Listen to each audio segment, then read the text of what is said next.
Hindi ko nga maisip na mag-abroad nun eh. Bakit? Kasi tingin ko, mas kailangan ako ng mga anak ko kasi at that time, 2008, isang 6 years old at saka isang 3 years old yung anak ko, parehong babae.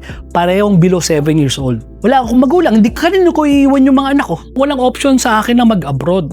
So napaka-desperado ko na makakuha ng paraan, makagawa ng paraan na kumita ng pera dito sa Pilipinas. Kumita ng pera na mabibigyan ko ng panahon yung anak ko, at the same time mabibigyan ko yung panahon ng sarili ko para mag-aral.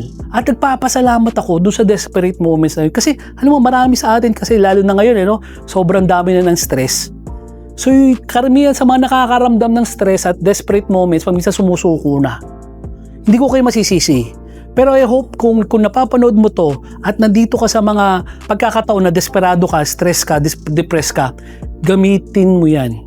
Gamitin mo yung depression mo na yan, gamitin mo yung stress mo na yan, gamitin mo yung pagiging desperado mo para mapaunlad ang sarili mo kasi yun yung ginawa ko.